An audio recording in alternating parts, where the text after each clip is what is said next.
प्यारे विद्यार्थियों, हमारा टॉपिक चला हुआ है जर्मनी में नाजीवाद और हिटलर का उत्कर्ष। प्रथम विश्व युद्ध के परिणाम स्वरूप जर्मनी पराजित हुआ। जर्मनी के पराजय के बाद वर्साय की संधि हुई, जो एक अपमानजनक संधि थी। जर्मनी के अंदर इस संधि का विरोध था। इसी दौरान जर्मनी में हिटलर का उत्कर्ष हुआ। हिटलर ने नारा दिया कि मैं जर्मनी के खोए हुए सम्मान को वापस लेकर आऊंगा।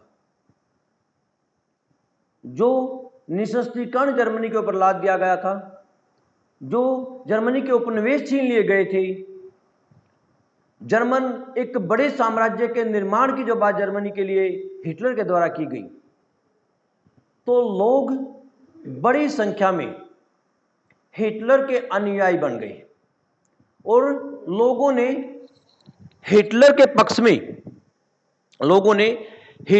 पक्ष में नाजी दल की सदस्यता ग्रहण कर ली। 1933 ईस्वी में हिटलर जर्मनी का प्रधानमंत्री बनता है। 1934 ईस्वी में हिडेनबर्ग की मृत्यु के बाद हिटलर जर्मनी का सर्वेसर्वा बन जाता है। बेटा आवाज आ रही है ना मेरी? आवाज आ रही है? ठीक है बेटा। अब हम इसके जो टॉपिक जो है उत्थान के क्या कारण रहे, चाहे हाँ बेटा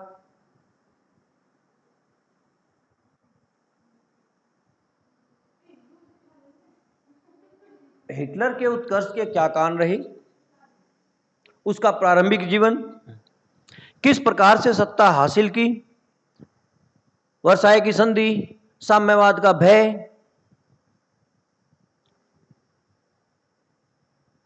जर्मनी में बेरोजगारी, भूखमरी, चीजों के महंगे दाम, नाजी दल का गठन, वाइमर गणराज्य के प्रति लोगों में रोष,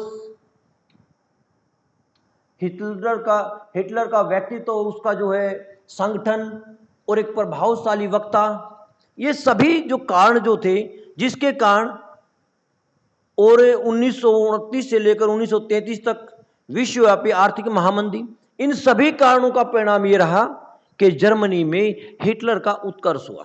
ये हम कर चुके थे।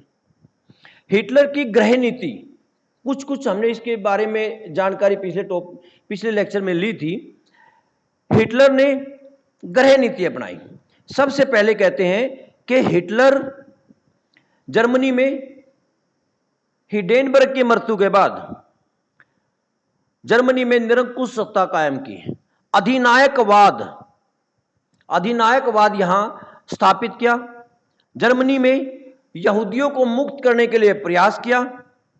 आर्थिक समस्याओं का समाधान निकालने के लिए युवाओं को बेरोजगारी से दूर करने के लिए कार्य किया। इसके साथ साथ यहां अधिनायकवाद स्थापित करने के लिए, यहां तानाशाही स्थापित करने के लिए क्या किया कि यहां आतंक का राज्य स्थापित किया। सभी दलों का विनाश करके केवल एक व्यक्ति, एक राष्ट्र की थ्योरी स्थापित की। एक व्यक्ति हिटलर, एक दल नाजी और एक राष्ट्र जर्मन। हिगल की विचारधारा कि राज्य ही सब कुछ है और व्यक्ति जो है राज्य के लिए बने हैं, इस विचारधारा को पूर्णतः जर्मनी के अंदर लागू किया गया। जिस व्यक्ति ने विरोध किया उसके विरोध को दफन कर दिया गया, चाहे उसके लिए जो है कैंपों में जाकर उनको यातनाएं दी गई हो, चाहे उनका मर्डर किया गया हो, चाहे देश निकाला दे दिया गया हो। ये सभी कार्य जो है, उनकी संपत्ति कुड़क कर ली गई हो, ये सभी कार्य हिटलर के द्वारा किए गए। सबसे पहले कहते हैं सर्वाधिवादी यानी शक्तिशाली राज्य की स्थापना। हिटलर ने अधिनायकवाद स्थापित किया। सर्वाधिकारवादी राज्य है, जिसके पास सारे के सारे अधिकार हैं, जनता के पास केवल कर्तव्य है। राज्य के पास अधिकार है, जनता के पास कर्तव्य है, और कर्तव्य से आगे जनता कुछ नहीं कर सकती। एक दल, एक नेता, और जो है शासन तंत्र के ऊपर एक दल और एक नेता का ही अधिकार हो, ऐसी सत्ता कायम की गई। कहते हैं सबसे पहले नंबर 1 पे क्या किया? नंबर 1 पे स्वास्तिक चिन्ह वाले नाजी पार्टी के ध्वज को राष्ट्रीय ध्वज घोषित किया गया। जो जर्मनी का पहला जो ध्वज था ना, उस ध्वज के स्थान पर जो गणतंत्र का ध्वज था, जो वाइमर गणराज्य का ध्वज था, उसको हटाकर उसके स्थान पर जो नाजी दल है और जो स्वास्तिका चिन्ह है, उस चिन्ह वाले झंडे को राष्ट्रीय ध्वज और सभी सरकारी बिल्डिंगों के ऊपर इसे लगा दिया गया और वो दूसरे ध्वज को हटा दिया गया। संघ स्वरूप था पहला, जर्मन जो है लोकतंत्र था, संघ था विभिन्न राज्यों का। अब क्या किया गया? जर्मनी में ये चीज चेंज कर देगी। मार्च 1933 में एक आदेश दिया गया कि पर्सा विधानसभा को छोड़कर सभी प्रांतीय विधानसभाओं को भंग कर दिया गया। सभी विधानसभाओं को भंग कर दिया गया और जो है कहते प्रत्येक प्रांत में शासन के संचालन के लिए रीजेंट नियुक्त किए गई। और पर्सा जो था, पर्सा को डायरेक्ट अपने नियंत्रण में हिटलर के द्वारा लिया गया। रीजेंट वहां हिटलर था और पूरे का पूरा सिस्टम जो था हिटलर के चारों तरफ घूम रहा था। 30 जनवरी 1934 में जब हिटलर चांसलर बना तो उसने जो है कानून बना के सभी प्रांतीय विधानसभाओं को जड़ से समाप्त कर दिया गया। कोई चुनाव नहीं होगा, ऊपर से नीचे तक केवल हिटलर के द्वारा नॉमिनेट जो बंदे हैं, जो तानाशाही पहले हुआ करती, जैसे हम देखते हैं प्राचीन भारतीय इतिहास में देख लो या विश्व में देख लो, मौर्य काल हो, गुप्ता काल हो, हर्षवर्धन का काल हो, फिर चाहे मध्य काल हो, चाहे सल्तनत काल हो, चाहे मुगल काल हो, सबके अंदर क्या था? सबके अंदर एक ही बात थी, और वो बात क्या थी कि जो राजा के मुख से निकला हुआ शब्द ही कानून है। जिसको चाहे किसी भी पद पर बैठा दे। तो बेटा जर्मनी में भी यह सत्ता कायम कर दी गई कि भाई कोई भी जो पद है विधानसभाओं को समाप्त करके जो भी प्रांत है, प्रांत में हिटलर का नुमाइंदा बैठेगा, बस कोई चुनाव नहीं होगा उसका, जनता का कोई भाग नहीं, केवल आदेश है कि ये बंदा बैठेगा। इसके बाद क्या हुआ? प्रांतों की तरह बेटा नगर पालिका और ग्राम अध्यक्ष, ये सारे ग्राम परिषद, ग्राम अध्यक्ष जो गांव तक, ये सारा का सारा सिस्टम केवल जो है एक के काम कर दिया। भाई ऊपर से नीचे तक नाजी दल के बंदे बैठेंगे, इस तरह का कोई नहीं बैठेगा। इसमें कहते हैं एक दलीय शासन प्रणाली लागू की गई। हिटलर ने जितने भी दल थे, चाहे वो साम्यवादी दल था, चाहे लोकतांत्रिक दल थे, गणतंत्र दल थे, इन सभी दलों को समाप्त कर दिया गया। एक साम्यवादियों को तो इन्होंने विनाश ऐसे किया कि जो है संसद में आग लगवा दी और उसका दोष साम्यवादियों के ऊपर लगा दिया। इनकी संपत्ति कुड़क कर ली गई, इनको जो है यातनाएं दी गई, बड़ी संख्या में ये मारे गए और जो है काफी लोग देश छोड़कर भाग गए। हिटलर ने केवल नाजी दल को ही एकमात्र दल के रूप में स्थापित कर दिया और दूसरे जितने भी दल हैं, अन्य दल, अगर कोई दल अपने आप को बनाता है उसको देशद्रोही घोषित कर दिया गया, देशद्रोही घोषित कर दिया गया और जो सख्ती से उसका दमन कर दिया गया। अप्रैल 1933 में बड़ा इंपॉर्टेंट काम आता है। अप्रैल 1933 में सिविल सेवा पुनः स्थापना कानून लागू किया गया। सिविल सेवा जो प्रशासनिक सेवा होती थी, जो अधिकारियों की सेवा होती थी, इसके बारे में क्या किया? कानून बनाया। जो नाजी विचारधारा में ना मानते हो, जो नाजी विचारधारा या हिटलर की विचारधारा को स्वीकार ना करते हो, उन लोगों को पद से हटा दिया गया। और कहते हैं 28% लोग हटा दिए गए। अब जितने ऊपर से नीचे तक सारे के सारे अधिकारी नाजी विचारधारा को मानने वाले और नाजी दल के अधिकारी हो गए। पहले अपन ने क्या देखा था? पहले हमने देखा शासन तंत्र में ऊपर से नीचे तक प्रमुख जर्मनी का मुखिया हिटलर, प्रांतों में, जिलों में, तहसीलों में, गांव तक, ऊपर से नीचे तक सारे के सारे नाजी दल के बंदे बिठा दिए। फिर पकड़े प्रशासनिक अधिकारी। प्रशासनिक अधिकारी में भी काम करा कि सारे जो नहीं मान्या उनको यातनाएं दी गई, मरवा दिए गई, वो साइड बाई कर दिए गई। सभी नागरिक के विभाग, अब भाई दूसरे विभाग आ गए, तो प्रशासनिक आ गया, अलग अलग विभाग आ गए, चाहे शिक्षा संबंधी विभाग हो, इन सभी के अंदर क्या किया, नाजी विचारधारा को मानने वाले व्यक्तियों को ही बिठाया गया। और जो है एक पुलिस विभाग गेस्टापो नामक एक पुलिस संगठन बनाया गया, जो लोगों को यातनाएं देती थी, लोगों को मारती थी। एक अलग से जो है संगठन बनाया गया, पुलिस विभाग, और इसको जो है राक्षसी तानाशाही शब्द से भी संबोधित किया जाता है। लोगों को प्रताड़ित करने वाला एक दल जो है स्थापित किया गया। अब आता है भाई उसके बाद यहूदियों का दमन। यहूदियों का दमन किया गया। क्या ये कहते हैं, नाजी दल और हिटलर जो है विशुद्ध आर्य, ये कहते थे कि जर्मन जो लोग हैं वो सबसे श्रेष्ठ हैं, और विशुद्ध आर्य के रक्त के बारे में बात करते थे। और इनका मानना था कि आर्य लोग जो है विश्व के ऊपर राज करने के लिए आए हैं। यहूदियों को प्रथम विश्व युद्ध की पराजय के लिए हिटलर जिम्मेदार मानता था, और जर्मन के लोग भी मानते थे। घूसखोरी के मामले में इन लोगों ने जो है, जिस प्रकार से इन लोगों ने वस्तुओं के रेट बढ़ गए थे, जिस प्रकार से जो है इन लोगों ने मुनाफाखोरी खाई थी, बड़े बड़े व्यापारी उद्योगपति जो है जर्मनी में यहूदी थी, संख्या में थोड़े, लेकिन इनके पास सब कुछ था। तो कानून बनाए गए। कहते हैं अप्रैल 1933 में लोक सेवा अधिनियम बनाया गया। इसके अनुसार गैर आर्यों के साथ विवाह संबंध स्थापित करने वाले सरकारी व गैर सरकारी सभी नौकरियों से हटा दिए गए।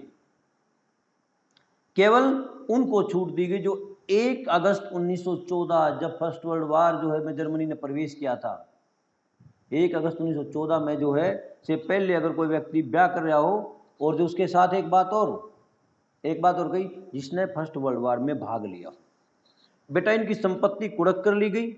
यहूदी जो थे विद्यार्थियों को कॉलेजों से, विश्वविद्यालय से निकाल दिया गया। इसके साथ कहते हैं कि उनके सभी राजनीतिक अधिकार 1935 में गेटो कानून के तहत उनके अधिकार छीन लिए गए। देश निकाला दे दिया गया, यातनाएं दी गई, यहूदियों का दमन कर दिया गया, नागरिक स्वतंत्रता छीन ली गई। लोगों को केवल और केवल एक बात कही गई कि आप लोगों के अधिकार नहीं अपितु कर्तव्य है। प्रेस, रेडियो, सिनेमा, स्कूल, सभी जगह पर व्यक्तिगत स्वतंत्रता छीन ली गई। कोई भी समाचार पत्र जो है प्रकाशन बंद कर दिया गया जो हिटलर के खिलाफ है। वही विचारधारा प्रस्तुत की गई जिसमें जो रेडियो हो, सिनेमा हो, प्रेस हो, जो हिटलर यानी नाजी दल बोलेगा, नाजी दल की बात आओगी, दूसरा ही कोई नहीं आओगी, उसके विरोध में कोई नहीं कहेगा, केवल उसके पक्ष की बात की जाएगी, और केवल जर्मनी के आत्मसम्मान की बात की जाएगी, इससे आगे कोई नहीं कहेगा। युवाओं के लिए एक बात कही गई, युवाओं के लिए जर्मन यूथ स्थापित किया गया। इसमें 10 से लेकर 20 वर्ष के युवा बच्चे थे, और उनको नौकरियों में आने के लिए कहते हैं नौकरियों में उससे न लिया जाएगा जो हिटलर के यूथ है, जो युवा जर्मन यूथ जो ग्रुप बना रखा है उस ग्रुप का सदस्य होगा तो नौकरियों में लिया जाएगा, अन्यथा जो है उसको नहीं लिया जाएगा। शिक्षा व संस्कृति का नाजीकरण किया गया। शिक्षा सभी विश्वविद्यालय, स्कूलों में जो लोकतांत्रिक मूल्यों के, स्वतंत्रतावादी विचारों के, और जो है जो समानता के पक्षधर थे, तार्किक बुद्धि वाले जो लोग थे, उन सभी को हटा दिया गया, नौकरी हटा दिया।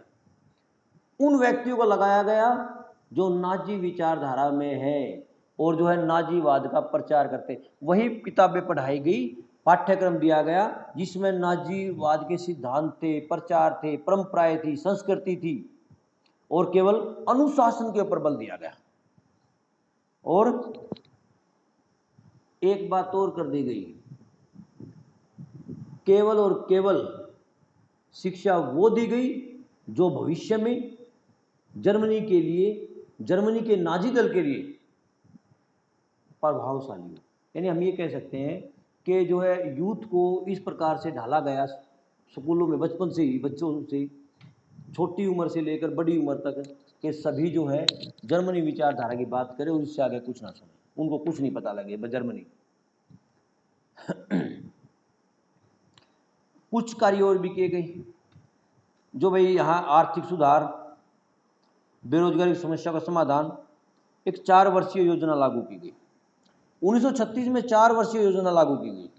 इसमें उन सभी वस्तुओं में विदेशी देशों से पूर्ण रूप से स्वतंत्र हो जाए जो जर्मन सामर्थ्य, यानी एक सिंपल बात नो है भाई, वो चीज़ नहीं मंगाई जाएगी बाहर से जो जर्मनी में पैदा हो सकती है, ऐसी चीज़ें जर्मनी से बाहर से नहीं मंगाई जाएगी।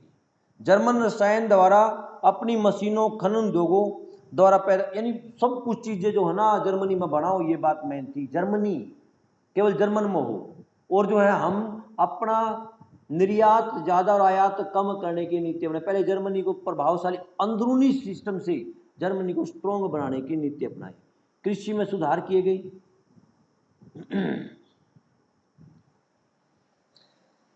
अब नाजी श्रमिक दल, वो बात मजदूरों का, वही किसानों का, कि हर जगह नाजी दल बनाया गया, जर्मन श्रमिक मोर्चा बनाया गया और जो पूर्णतः तालाबंदी के ऊपर रोक लगा दी गई।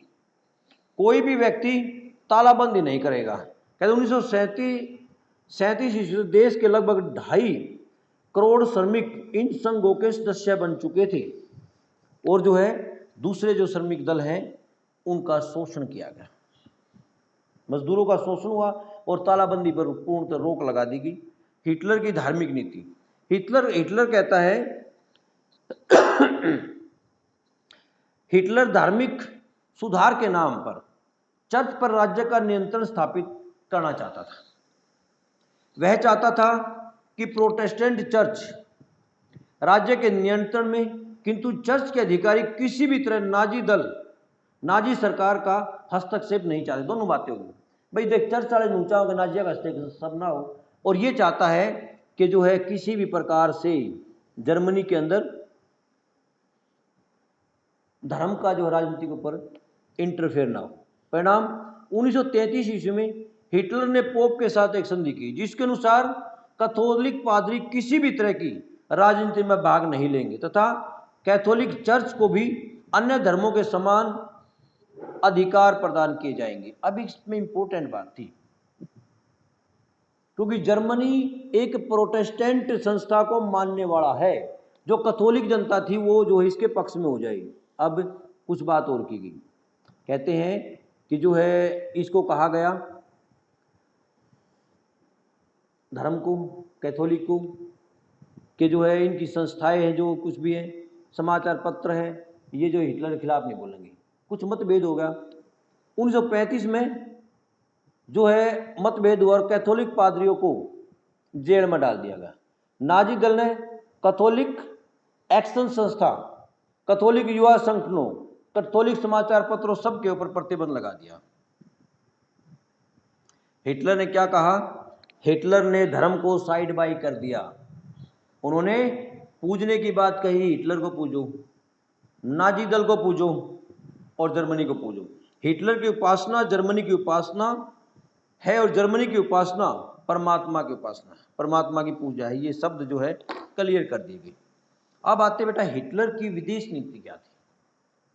हिटलर की विदेश नीति बड़ी स्पष्ट थी। हिटलर की जो विदेश नीति 1923 ईस्वी में जब हिटलर ने सत्ता परिवर्तन करने का एक प्रयास किया तो हिटलर ने अपनी किताब लिखी, मेरा संघर्ष, मैन कैंप नामक किताब लिखी और उसमें सर्वप्रथम जो सारे लक्ष्य घोषित करे, ऊपर से नीचे प्रशासन किस प्रकार का हो, किस प्रकार से जर्मनी में जो शासन व्यवस्था चली जाए, किस प्रकार से जो है जर्मनी के ऊपर थोपी जो संधि, वर्साई की संधि है, उसका शर्तों का उल्लंघन करके जर्मनी को सशक्तिकरण के तहत लाया जाए। ये सभी बातें जो है इस सिस्टम के अंदर लाई गई। जर्मनी जातियों किस प्रकार से सूत्रपात किया जाए, सूत्रधार किया जाए, इकट्ठा किया जाए, जो जर्मनी के उपनिवेश छीने गए हैं उन उपनिवेशों को कैसे वापस लाया जाए, नीति अपनाएगी। और जो है युद्ध काल में मित्रों की खोज करना, ये नीति जर्मनी के द्वारा अपनाई गई। अब इसकी विदेश नीति में क्या रहा? सबसे पहले जब 1933 में प्रधानमंत्री बनता है, 1934 ईस्वी में देश का सर्वेसर्वा बन जाता है, तो यहाँ क्या हुआ? सबसे पहले राष्ट्रसंघ से पृथक हो जाता है, अलग हो जाता है राष्ट्रसंघ। किसने सा छोड़ दे? क्यों छोड़ता है? इसके लिए जब जर्मनी में हिटलर का राज्य स्थापित होता है, उन्हीं दौरान जो है एक जिनेवा में निःशस्त्रीकरण सम्मेलन चला था 1933 के अंदर। जर्मनी की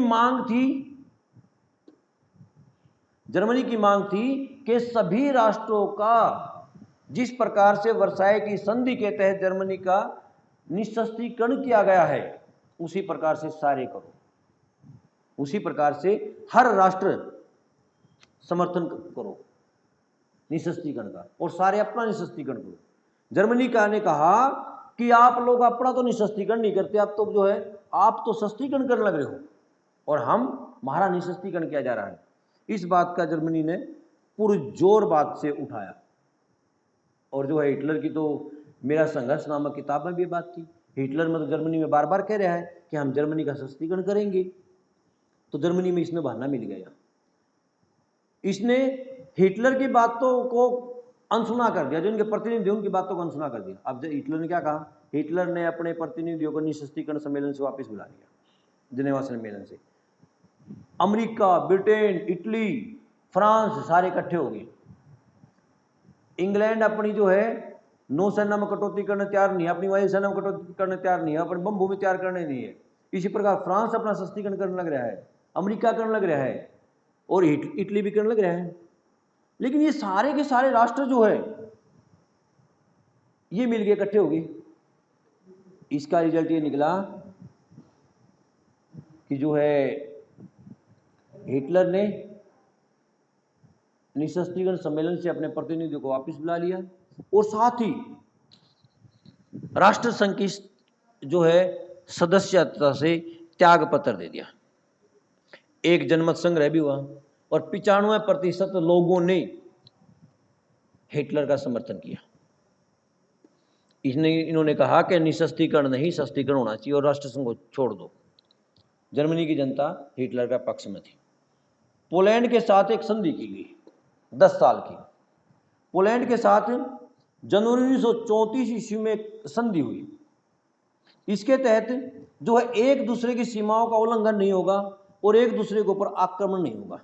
ये अलग बात है कि 39 में 5 साल नहीं हुए, 5 साल का अंदर ही जो इसके ऊपर अटैक कर दिया गया, ये अलग बात है। लेकिन जो है एक सिस्टम बनाना चाहता था कि पोलैंड की साइड से इस पर अटैक ना हो। पोलैंड से संधि करके अगर फ्रांस से निपटना हो तो पोलैंड अटैक नहीं करेगा। फ्रांस को कमजोर बनाने की एक नीति थी कि सिंपल वे से ऑस्ट्रिया को हड़पने का प्रयत्न किया। अब भाई ऑस्ट्रिया में क्या था? ऑस्ट्रिया और जर्मनी दोनों को आपको पता है कि फर्स्ट वर्ल्ड वॉर में दोनों शक्तियां इकट्ठी लड़ी थी। ऑस्ट्रिया में बड़ी संख्या में जर्मन लोग रहते थे, और वहां समय समय पर एक आंदोलन भी चल रहा है कि हमें जर्मनी में मिलना है अपने जर्मन लोग। जो ऑस्ट्रिया को जर्मनी में शामिल करने के लिए 1920 ईस्वी में आंदोलन भी प्रारंभ हुआ था, परंतु सेंट जर्मी की संधि में एकीकरण को रोक दिया गया। अब हिटलर ने एक प्रयास किया। यहां जो है प्रधानमंत्री था ऑस्ट्रिया का एंजेलबर्ट डॉल्फस। इसका तख्ता पलटने के लिए वहां नाजी दल का गठन करवाया गया और उसको उकसाया गया, तख्ता पलटने के लिए विद्रोह किया गया। डॉल्फस की हत्या करवा देगी। लेकिन जो है जब इसने प्रयास किया, मुसोलिनी बीच में आ गया। मुसोलिनी ने कहा कि युद्ध हो जाएगा, अपनी सेना भेज दी मुसोलिनी ने। परिणाम यह हुआ कि ऑस्ट्रिया बच गया, इसको नहीं हड़ पाया। दूसरा अगला क्या करें? अगला कहते हैं कि सार क्षेत्र की पुनः प्राप्ति। सार क्षेत्र कौन सी? वो विशाल कोयले खाने जो 15 साल के लिए वर्साई की संधि के तहत जर्मनी से छीनी गई थी। जर्मनी से जो छीन ली गई थी, और कहा था कि जनमत संग्रह। और एक बात और भी थी, यह भी कही थी कि फ्रांस इनको खरीद सकता है। अब क्या हुआ? कहते हैं कि जनवरी 1935 में राष्ट्रसंघ के निर्देशानुसार जनमत संग्रह हुआ। 90% जनता ने जर्मनी के पक्ष में मतदान किया।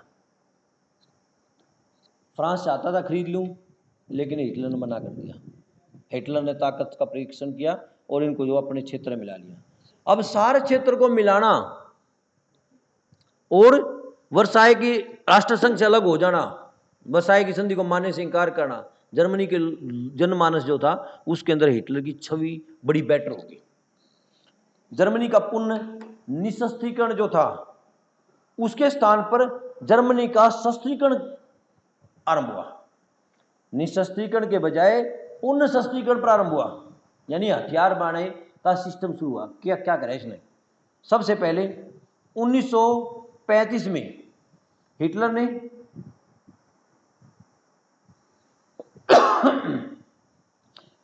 ने जो है पूर्ण शस्त्रीकरण की घोषणा कर दी। राष्ट्रसंघ छोड़ दिया था, वर्साई की संधि को मानने से सीधा सीधा इनकार हो चुका है। और जो है कहते हैं कि 1935 ईस्वी में हिटलर ने शस्त्रीकरण की घोषणा की और शीघ्र ही शांतिकालीन सेना 5 लाख सैनिकों की वृद्धि होगी। 1 लाख थे, 5 लाख और कर दिए, चला आ जाओ भाई।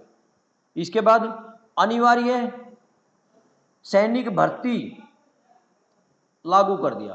क्यों? फ्रांस जो है, फ्रांस में सैनिक बढ़ाता जा रहा है। जर्मनी ने कहा फ्रांस को रोको, ब्रिटेन अपनी वायुसेना को बढ़ाता जा रहा है और जर्मनी के ऊपर निशस्त्रीकरण लाद दिया गया है। अतः इसने जो इनकी बातों को मानने से इनकार कर दिया।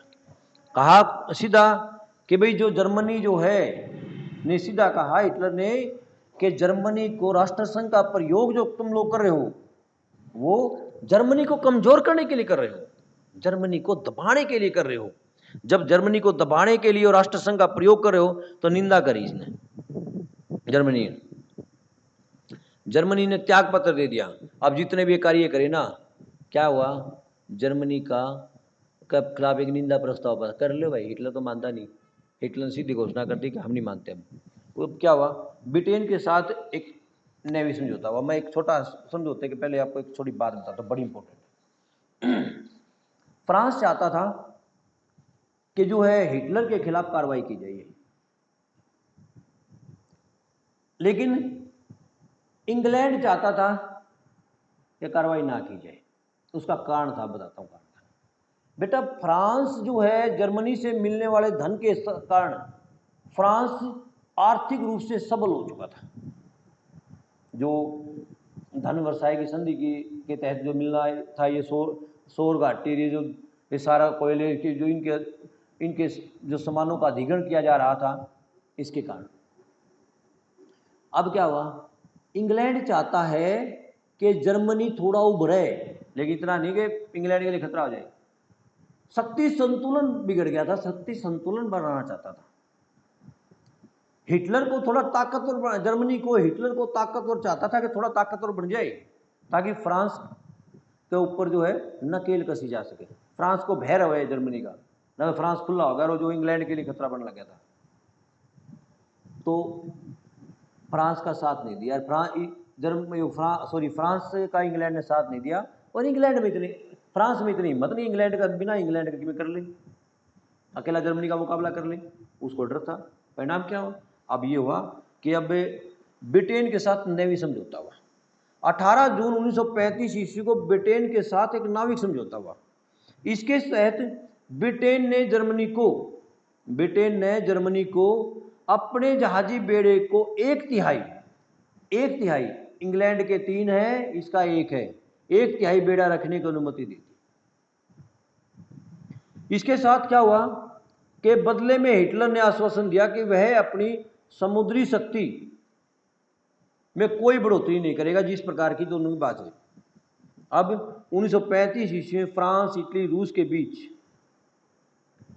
के बीच संधि हो जाने ब्रिटेन जो है यूरोपियन राजनीति में अलग सा भी पड़ गया था। ये जो 4 देश, फ्रांस, इटली और रूस, ये देश जो अनबर संधि हो गई थी आपस में, इंग्लैंड अकेला रह गया। इंग्लैंड ने अपना मित्र चाहिए, उसने जर्मनी को बढ़ावा देना शुरू कर दिया। इसको हम शक्ति संतुलन कहते हैं। जब हिटलर ने वर्साई की संधि का उल्लंघन किया, उसी टाइम इंग्लैंड ने तुष्टीकरण की नीति अपना दी कि मन ने कुछ नहीं मिला। और ये जो समझौता सीधा सीधा वर्साई की संधि का उल्लंघन था जर्मनी के, क्योंकि इसकी सारी पनडुब्बी सब कुछ, जो जहाज नहीं बनाएगा, ये नहीं करेगा, सब कुछ रोक लगा रखी थी। राइनलैंड का पुनः सैनिकरण, वो क्षेत्र 50 किलोमीटर का क्षेत्र फ्रांस का जो लगा था, 3 भागों में जो बांटा था वर्साई की संधि के तहत, इस क्षेत्र को क्या किया था, इस क्षेत्र को ये कहा था कि इसके अंदर क्या करेगा, इस क्षेत्र के अंदर सैनिक नहीं रखेगा, अड्डे नहीं बनाएगा, किलेबंदी नहीं करेगा, खाली पड़ा रहेगा ये क्षेत्र। अब क्या हुआ, अब जो है इसी दौरान विश्व में कुछ घटनाएं घटती हैं। इंग्लैंड तो जर्मनी के पक्ष में हो ही गया।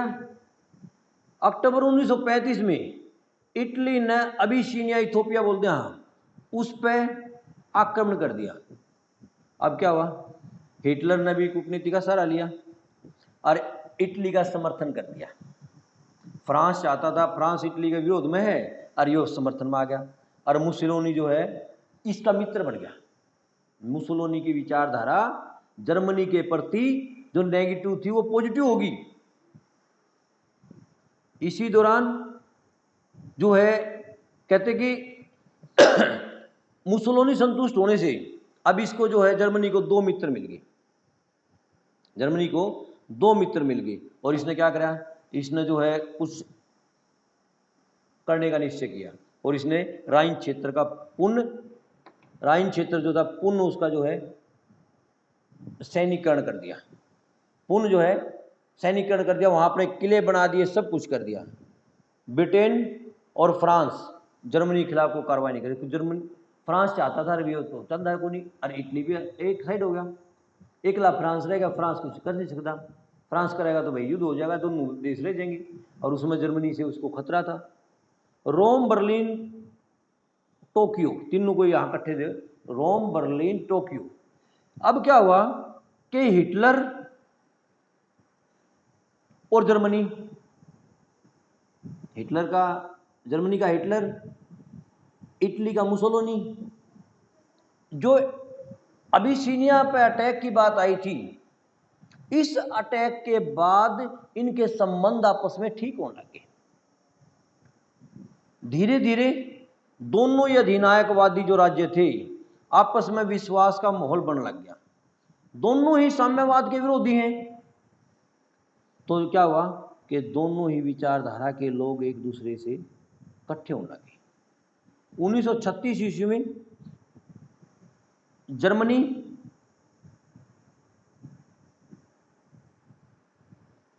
और जर्मनी में और इटली में एक समझौता हो गया, जिसको हम रोम बर्लिन ध्रुव, अक्टूबर 1936 में समझौता हुआ, रोम बर्लिन धुरी के नाम से जानते हैं। इस समझौते की कुछ शर्तें थी, दोनों देश एक दूसरे के सम्मान हितों में सहयोग करेंगे। देख, सम्मान की बात है कि एक दूसरे सहयोग करेंगे। यूरोप में साम्यवाद के प्रसार को रोकने में, जब साम्यवाद की बात आई तो इंग्लैंड भी पक्ष में है, इंग्लैंड ने भी क्योंकि चाहता है, अमेरिका भी चाहता साम्यवाद को हटाया जाए, और यूरोप के देश भी चाहते थे।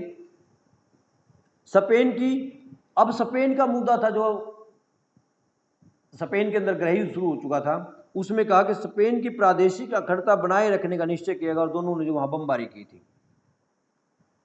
डैन्यूब नदी क्षेत्र में दोनों राज्य एक दूसरे का आर्थिक सहयोग करेंगे।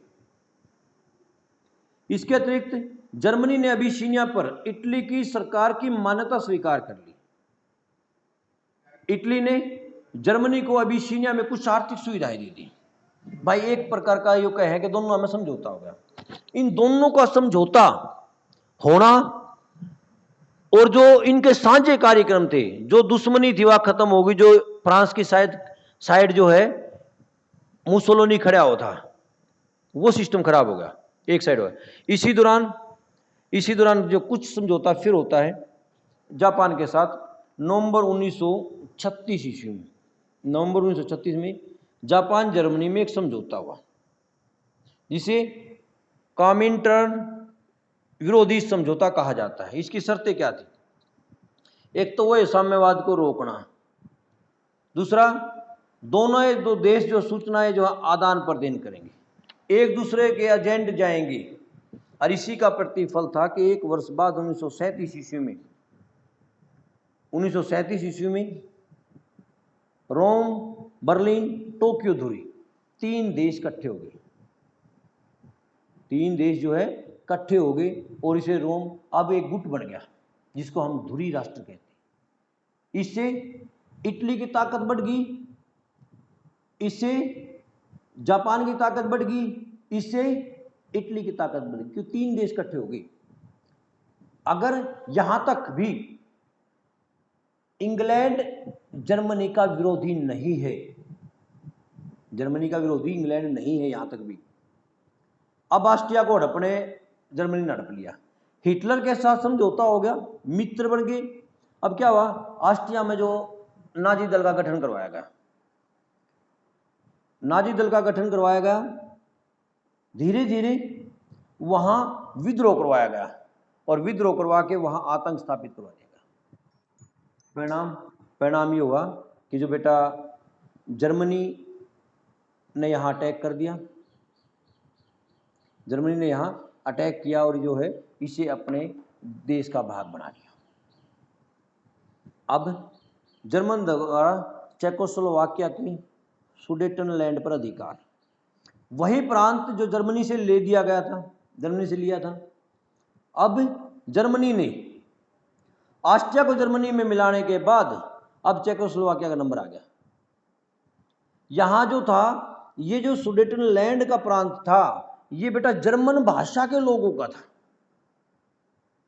इसने क्या करा, इसने जो है प्रत्यक्ष आक्रमण ना करा, और क्यों, रूस भी और फ्रांस भी इसके मित्र थे, वहां भी विद्रोह करवाया गया और यह दिखाया गया कि जर्मन वाले पीड़ित हैं, यह दिखाया गया कि जर्मन वाले पीड़ित हैं। परिणाम ये हुआ कि जो है जर्मनी लोगों ने वहां विद्रोह करना शुरू कर दिया, नाजी दल वालों ने विद्रोह, नाजी दल का गठन हुआ नाजी उनमें। इसके बाद उनका दमन करना प्रारंभ किया जब चेकोस्लोवाकिया सरकार ने, तो ये दिखाया गया कि जर्मन जो है वहाँ पीड़ित हैं, और जो है चेकोस्लोवाकिया की सरकार के ऊपर प्रेशर बनाया गया कि जो है या तो सीधा सीधा सुडेटनलैंड को भारती दे दे, अन्यथा जो है सैनिक कार्रवाई की जाएगी। अब सैनिक कार्रवाई का भय दिखा दिया, युद्ध हो सकता था कभी भी। ब्रिटेन, फ्रांस, रूस, भाई ने जो है मुसोलिनी की सहायता मांगी, भाई रोक ले, इसने मान दिया तो, लेकिन क्या हुआ, हिटलर नहीं माना और मुसोलिनी ने कोई संतोषजनक जवाब नहीं दिया। क्यों, मुसोलिनी की और हिटलर की मित्रता जो प्रगाढ़ हो चुकी थी, और ये तीनों देश जो थे, फ्रांस, इंग्लैंड और रूस, इनमें मतभेद था।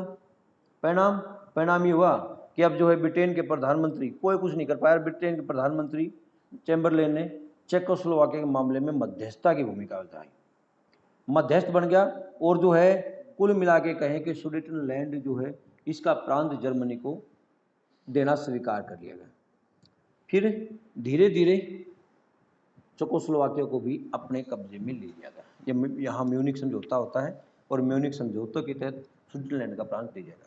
रूस जर्मन के साथ एक संधि करता है, रूस और जर्मनी।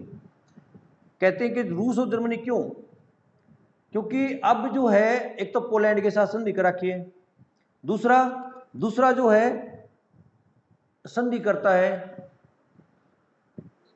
रूस के साथ। कहते हैं क्यों करा दिया, अपनी स्थिति को यूरोप में मजबूत करना चाहता था, कहीं अटैक जो है रूस की तरफ से ना हो जाए। 13 अगस्त 1939 ईस्वी को रूस और जर्मनी के मध्य एक 10 वर्षीय संधि होती है, जिसके तहत दोनों देश एक दूसरे के खिलाफ आक्रमण नहीं करेंगे, और दूसरा देश, ये जो देश आपस में एक दूसरा की जो के विरुद्ध में, जो अगर बाई चांस ये देखो फ्रांस की और जर्मनी की लड़ाई हो जाती है, रूस फ्रांस का साथ नहीं देगा, आपस में लड़ेंगे नहीं, दूसरा आपस में साथ भी नहीं देंगे, दूसरा देश का साथ नहीं देंगे, ये बात जो है की गई। अब क्या हुआ, इसके बाद जब संधि कर ली गई ना, कुछ इतिहासकार कहते हैं कि यह संधि के बीच में एक बात हो गई थी। जब जर्मनी ने पोलैंड पर अटैक किया, डेंजिंग बंदरगाह की मांग की थी जो फर्स्ट वर्ल्ड वॉर में पोलैंड को दे दी गई थी। जब ये समझौता हुआ, रूस जर्मन समझौता हुआ, इसके बारे में इतिहासकार कहते हैं कि इसमें जो पोलैंड को बांटने की बात आई थी। ध्यान हो, जब वर्साय की संधि हुई और वर्साय की संधि से रूस और जर्मनी की जो संधि हुई थी, तो कुछ प्रांत रूस के जर्मनी ने ले लिए थे, और जब युद्ध समाप्ति के बाद संधि हुई, उन प्रांतों को पोलैंड को दे दिया गया था। कुछ प्रांत रूस के थे, उसमें कुछ ऑस्ट्रिया के थे, और कुछ प्रांत जो भाग जर्मनी का था पोलैंड में। इनके अंदर, दोनों के अंदर संधि वार्ता, ये मेन कारण था। दोनों के अंदर संधि हुई, और संधि के तहत जो पोलैंड को बांटने का एक जो है गुप्त खाका तैयार किया गया। जब अब क्या, पोलैंड के ऊपर क्या किया, पोलैंड से डेंजिंग बंदरगाह की डिमांड की। क्यों? पोलिश गलियारे से होकर पूर्वी पर्शिया तक जाने के लिए रेल और सड़क मार्ग की बात की गई। पोलैंड ने हिटलर की मांग को स्वीकार नहीं किया। क्यों नहीं किया? क्योंकि इंग्लैंड और फ्रांस दोनों इकट्ठे हो गए, अब समर्थन दे दिया। इंग्लैंड ने कहा था कि पोलैंड के ऊपर अगर आक्रमण किया तो युद्ध होगा। 1 सितंबर 1939 को कहते प्रातः बिना युद्ध की घोषणा किए जर्मनी ने पोलैंड के ऊपर अटैक कर दिया, और देखते देखते जो है दूसरी तरफ से अटैक कर दिया रूस ने। 3 सितंबर 1939 को इंग्लैंड और फ्रांस ने भी पोलैंड के खिलाफ युद्ध की घोषणा कर दी, और यहीं से दूसरे विश्व युद्ध का प्रारंभ हुआ। कुल मिला के हम कह सकते हैं कि दूसरे विश्व युद्ध का प्रारंभ इसलिए हुआ, दूसरे विश्व युद्ध का प्रारंभ हुआ बेटा हिटलर के द्वारा पोलैंड के ऊपर आक्रमण करने की घटना से। अब ये टॉपिक अपना समाप्त हुआ, और